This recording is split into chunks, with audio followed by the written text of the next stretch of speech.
Hello and welcome to an Energy Connects discussion ahead of the California Hydrogen Convention taking place in May 2024.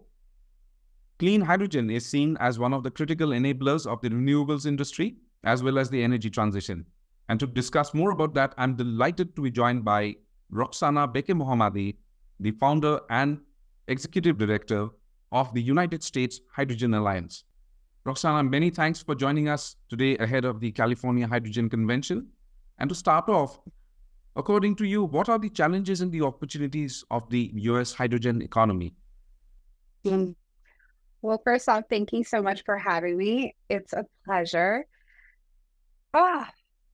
We're going straight into the typical questions. Thank you. Yes, the challenges with the US hydrogen economy. We are literally in the midst of quite an important time in hydrogen in the US. The reason for that is due to, and I always have to preface this because I just assume people know what this is, but for those that don't, there was first we got a beautiful gift by the Biden administration for $9.5 billion through the bipartisan infrastructure law in November of 2021. And then we got another beautiful gift, another $13 billion the summer, it was August of 2022. And we were riding high in the US hydrogen economy and in the marketplace. We were thinking like, this is it. We're finally going to make it. And we're going to go big. And that's how hydrogen thrives. It thrives on scale. And that was that the administration gave us scale and they gave us wings to fly and show what hydrogen can do. Now, the $13 billion that came out in August of 2022 was associated with the Inflation Reduction Act, so the IRA. So within the IRA is a particular code section called 45V that has to do with the hydrogen production tax credit.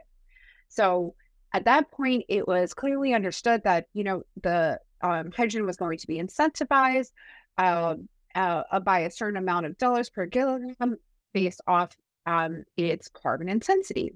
So, grams of CO2 over grams of hydrogen, essentially.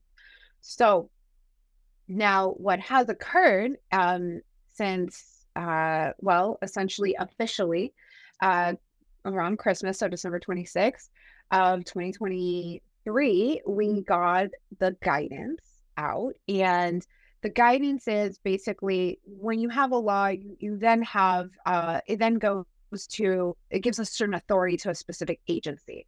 So the Department of Treasury, within the IRS, the Internal Revenue Service system, or the agency. And so the IRS has provided these draft rulemaking of the hydrogen production tax credit. It added 3 pillars, so hence this one, the 3 pillars here behind me.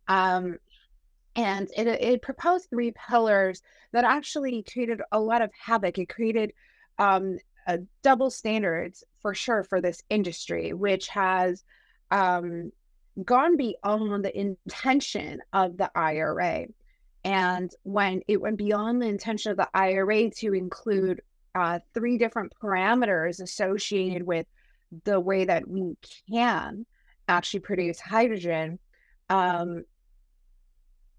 it essentially caused this industry to retract. And that's still the case. And so we have financiers that have come into the US wanting to fund projects, wanting to invest in hydrogen. And, more or less this number is flexible depending on who you speak to, but it essentially has killed 90% of the project. And if anything, actually, what it has done is it has taken the desired outcome to create a hydrogen economy in the US in order to help actually boost up the US economy. It's actually shifted that to actually boosting economies outside of the US. So now a lot of these projects are now going to other places like the Middle East, Asia, Africa, Europe. And so we've actually missed the mark in the US. So right now we're at a very pivotal point where the same administration that gave us $22.5 billion has to decide, did it actually mean what it meant when it said it wanted to build a U.S. hydrogen economy in the U.S., and that it truly wanted to diversify the energy economy in the U.S.? Energy is as important as water and air. And so we're at a very pivotal point in the U.S. about the government's decision about what it wants to do. The hydrogen industry, on the other hand, has decisions to make itself. It has to decide who it wants to become and what it will do as a reaction to the U.S. government.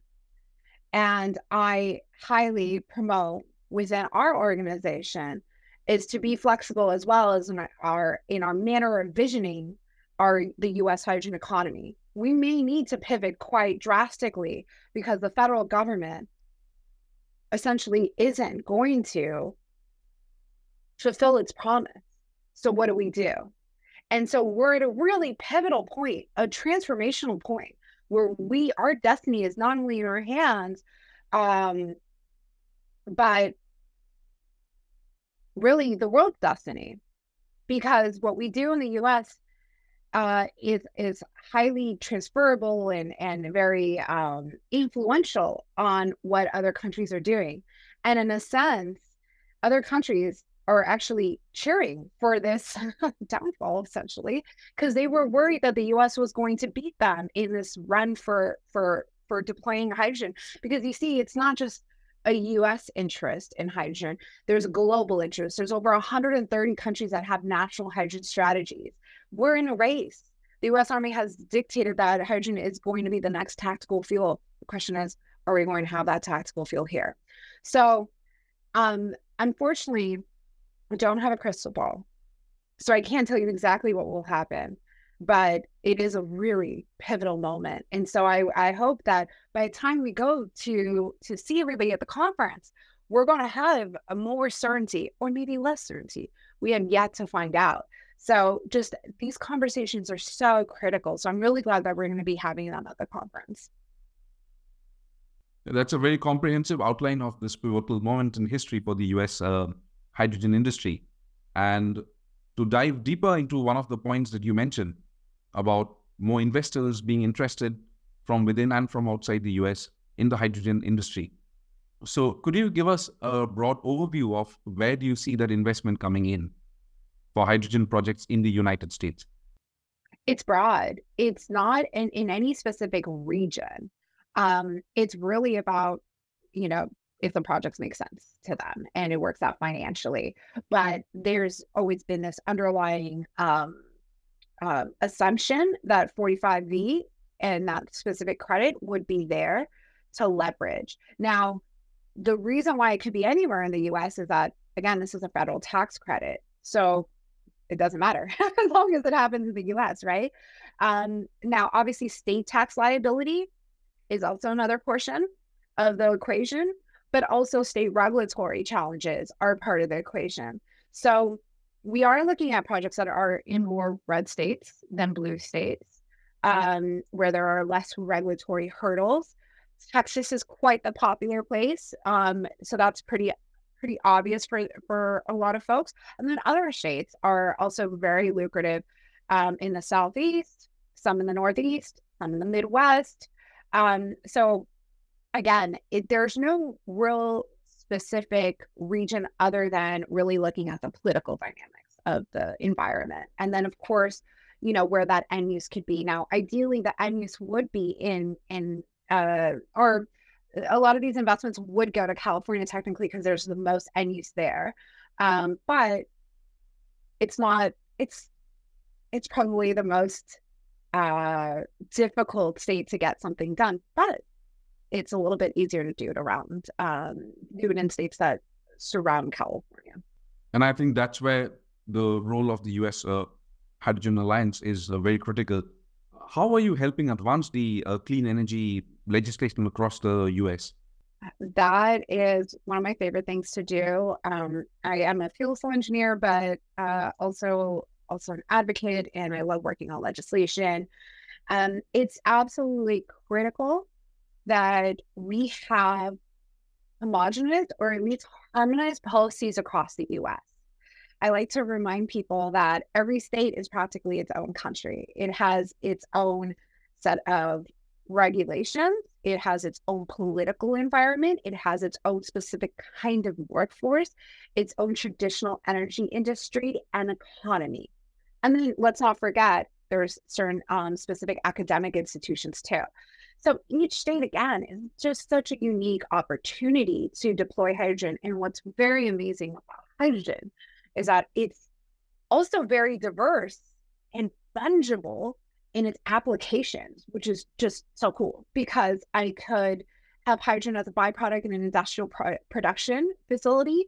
I can have hydrogen as a component of fertilizer production. I can have it in other industrial processes that involve steel, but then it can also be in transportation, light duty, heavy duty, all types of transportation.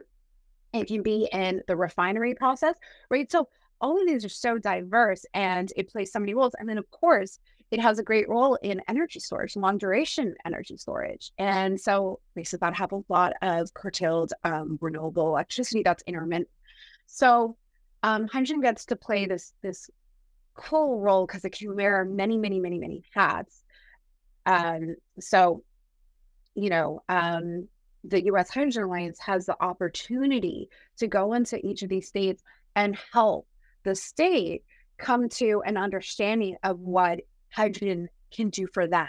So sometimes that means really a study bill. So that means how does the state plan for the I almost want to say I almost want to use the word inception, but it is almost kind of like consumption, more of the adoption of hydrogen in that particular state and how it can solve problems for that particular state. So we love to go in and help states realize that. We like to help with production tax credits. We run state production tax credits and gotten them through. They do exist. We like to actually share model legislation across states so that not only do state legislators have the opportunity to leverage existing types of legislative language that has been successful, but also, you know, use it to build community across state lines, which is what we need for the U.S. hydrogen economy to really thrive. It has to thrive across state lines. And then we also have the great opportunity to really help bring knowledge into some states that don't have the same kind of resources. So let me give you an example. And most people don't realize this. And it was an actually very interesting opportunity for me.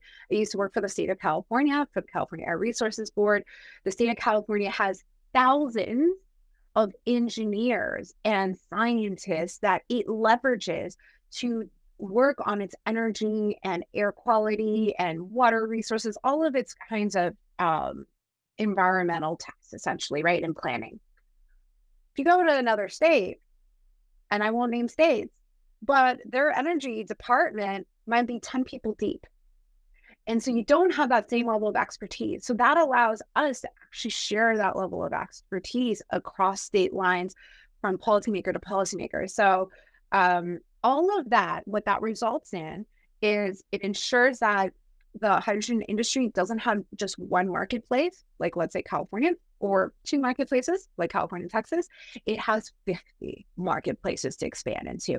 And it has 50 marketplaces that more or less have similar compliance and compliance mandates. It has similar definitions. It has similar trajectories. And so it helps when the hydrogen industry is in, I hate to say in its infancy, because I feel like it's not in its infancy, but in a sense, it's still resource constrained. So for a lot of my members that don't have government relations to sit and track 50 different states, or even if they do, it's still a huge a financial barrier, that they have a little bit more of a streamlined experience so that we can successfully deploy hydrogen. It's a very important point. And, you know, when we talk about the hydrogen industry as such, one of the biggest factors that leads to its success is the supply chain. So according to you, what would it take to create smart and sustainable hydrogen supply chains within the Well, United States, and how is your organization contributing to that? yes, I feel like um, right now I'm just trying to get through, the federal government actually coming through and being congruent with what they've put out for this industry. The next hurdle, yes, is supply chain, 100%. I actually don't know if it purely means that we manufacture everything in the US.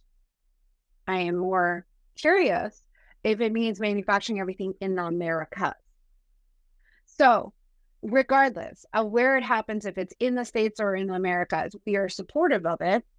I absolutely do believe that it needs to occur here, but we actually need the projects to be successful here in the first place. We need projects to occur because right now, like I don't want our projects to be delayed because there's more projects in Europe. But again, this is up to the federal government a little bit about what happens, right? Because maybe it won't be much of an issue because there won't be much of a hydrogen economy here. But regardless, we do need to build as much as we can in the US. I do agree. That's the ideal scenario. How do we do that cost effectively? Again, there's a lot of negotiations that must occur with state governments and sometimes federal government. But realistically, here's the deal. I've said this over and over again, especially as we try to build out the hubs, is that there's been no infrastructure that's ever been built on this kind of scale at the time in the time that we're trying to build it in. We are trying to build simultaneously hydrogen production, infrastructure, and technology. I'm not saying that this technology isn't commercial, but I'm talking about even at the scale that we're trying to build it on. Distribution infrastructure, some of it that totally doesn't exist. The end use infrastructure, whatever that end use is, and sometimes the technology, the end use technology, all simultaneously. So that's a lot that we're trying to build at the same time. That means the timelines of every single component matters. That means the timeline associated with the supply chain matters and is critical to getting these projects on the ground. Because guess what? The longer we wait, the more it costs, and we don't have room for losing money in a very expensive endeavor in a time that there's more economic uncertainty than ever. So really, everything needs to be done pretty precisely. So what you're saying is absolutely right. The ideal scenario is we build everything in the US, we can build it in a timely manner, we can build it in a cost-effective manner. But that in itself is I don't want to call it ideal, but it's going to require artful execution. And so that's why it's so important that the hydrogen industry works together collectively as well as it can in the most symbiotic way to get this done, because everything is going to be very expensive otherwise, and honestly, maybe fail. So supply chain is another component that's really important, but we definitely need to get these projects off the ground, get FID, solidified. They need to first exist. And a lot of that would also be on display at the upcoming California Hydrogen Convention. Yeah, that's why we need to have those conversations. Absolutely. And talking about that, so what are your thoughts on the convention itself, and how do you see the convention as a catalyst for a low carbon economy? Well, I'll be there. And I will have a panel, and I always keep my panels super honest. And I think that is what I love doing with your organizers as well, is having a really honest conversation like the one that we're having right now.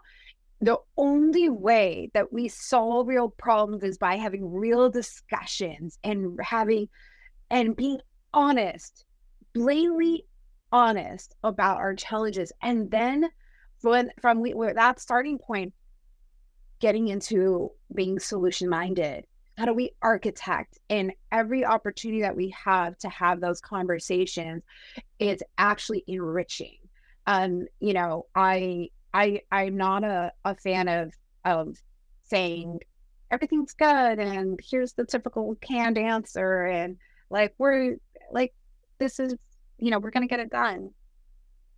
We know, anybody who's gotten anything done, that it never really goes as planned, right? We have to pivot as an industry. And so, again, the convention comes at a really interesting time because of,